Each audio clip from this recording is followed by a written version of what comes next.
hello friends बरायबाय चैनेलाव फिन खनसे बाव आसा खालामो नोंथांमोना बयबो मोजाङै दङ आरो लोगोसे गोदान रिजाल्ट डेट नोंथांमोना नेगासिनो दङ बेनो जाबाय BTC आरो मोनसे फोसावनाय गोबांथार कमेन्ट्स खालामदों जे आसामाव गोदान साख्रि फैला नामा आसाम पुलिस हिसाबै एन एडिआर हिसाबै एन आसाम फरेस्ट आरो लोगोसे हेल्थआव दा आसामनि सिबा फोसावखादों जे बिथांमोना अक्ट'बर जोबनायथिं अके माने दानि कारेन्ट जबा अक्ट'बराव 10 तारिखआव होगोन अब्ला बिनि लोगो लोगो सप्तासे उनाव गोदान एडभार्टाइज होनानै साख्रि दिहुनगोन आरो नभेम्बराव एप्लाइ जानानै नोंथांमोना फेब्रुवारि मार्चनि गेजेराव साख्रि मोनहैगोन बेनो जाबाय आसामनि साख्रि एन्ड आसामनि इलेक्सन फैगासिनो दङ बेनो जाबाय एप्रिल दानाव आसाम बिधान सभा एबा आसाम एसेम्बलि इलेक्सन दङ एप्रिल मान्थआव जागोन बिनि सिगां नोंथांमोना फिन खनसेबाव आसाम स्टेटआव साख्रि मोनगोन नाथाय बिनि सिगां BTC आव साख्रि दा BTC नि साख्रिया माब्ला मोनगोन गोबांथार नेगासिनो दङ दा मैया प्रेस मिट होदों बिथां BTC नि सिबा बेनो जाबाय अदालगुरियाव फैदोंमोन दा मा रिजाल्टखौ होग्रोगोन जों बेखौ सावरायनोसै दा गोबाव खालामा जों थांनि अफिसियेल वेबसाइट CSB आव आरो बबे रिजाल्टखौ बबे वेबसाइटआव मोनगोन बेनि सायावबो जोङो बेयाव डिटेल्सखौ नोंथांमोनजों लाबोदों दा गोबाव खालामा नोंथांमोना भिडिअखौ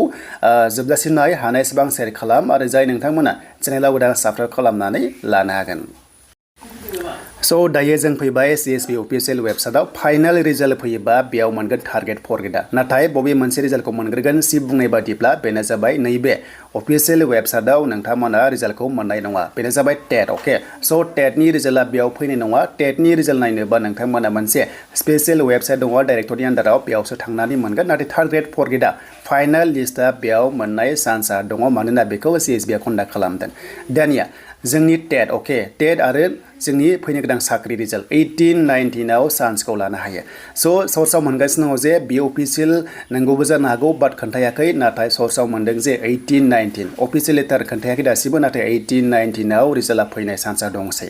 दा फार्स्ट रिजाल्ट होनोबा जों थांनांगोन अफिसियेल वेबसाइट education.bodoland.gov.in जेराव LP UP टेटनि मेरिट लिस्टआ बेयावनो रिलिज जाथारसिगोन दा बावैनो दा मैया सिबा बुंनाय बादिब्ला साननै सानथामनि गेजेरावनो रिलिज जागोन नैबेयाव अके सो बे नटिसआव नोंथांमोना मोनगोन नाथाय 15 आगस्टनि उनावसो बे रिजाल्टखौ नोंथांमोना मोननाय चान्सआ दंसै खारन बिथां बुंदों सानथाम सानब्रै लागोन होननानै जायखिजाया बेखौ नायोबा 18-19 आव रिजाल्टआ फैनाय चान्सआ दङ एन्ड कमेन्ट्स फैदों PGD सेकेन्ड डेज फैगोन नामा सो बिदि गैथ'वा 45 डेज हल्ड खालामना दोननाय जायनाखि भेरिफाइ खालामनाय बिथांमोनखौसो दाखालि एपइन्टमेन्ट लेटारखौ होनाय जादोंमोन अब्ला सेकेन्ड लिस्टआ माब्ला फैगोन बेखौ मिन्थिथ'वा नाथाय LP UP मेरिट लिस्टआ बेयावनो फैसिगोन दा बावैनो नैबे अफिसियेल वेबसाइटखौ नोंथांमोना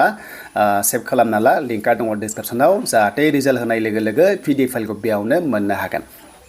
दानिया अब्ला बेनो जे नोंथांमोननि हमना ला SIU जादोंना जायाखै थ' बे SIU जाखाबाय जानांगौ बेखायनो रिजाल्टखौ होसिगोन SIU टेनसन गैया नोंथांमोना टेटखौ टेनसन लानांगौ गोनांथि गैया गासैबो साख्रियानो SIU जागोन नोंथांमोना मोनजोबगोन इलेक्सन सिगां बेखौ सिबा बुंदों दानिया जोङो CSB नि रिजाल्ट एबा third grade fourth grade first आरो VCDC आ माब्ला मोनथावगौ बेखौबो जों बेयाव सावरायगोन बेनो जाबाय थार्ड आरो फर्थ ग्रेडखौ गोबांथार फकास खालामगासिनो दङ जोंनि इयुथ्सफोरा आरो गोबांथार नेगासिनो दङ 18-19-20 बाट 19-20 आव मेक्सिमाम चान्सआ दङ बेनि गेजेरावबो स्पेशल डेटखौबो जों एनालाइज खालामगोन मा डेटआव होथावगौ बेनो जाबाय 19 नोंथांमोना नैबे 19-20-22 नि गेजेराव जायखिजाया साख्रि मोनखागोन बेखौ जों मिन्थिदों नाथाय मोनसे बाथ्रा जे आरोबाव जोङो स्पेशली डेटखौ जों लानो हायो बेनो जाबाय 19 सो 19 आगस्टआव बे रिजाल्टआ फैनाय चान्सआ दङ गासैबो result third grade HS degree technical non technical 19 आगस्टआव फैनाय चान्सखौ बादि मोनदों गोबांथार सर्सआव मोननाय बादिबा नाथाय अफिसियेलि लेटारखौ मोनखाया एन्ड MCCआ 22 नङाबा 23 आव नांनाय चान्सआ दङ बेनिफ्राय लास्ट उइक सेप्टेम्बराव इलेक्सन जानाय चान्सआ दङ बेखौ बुंदों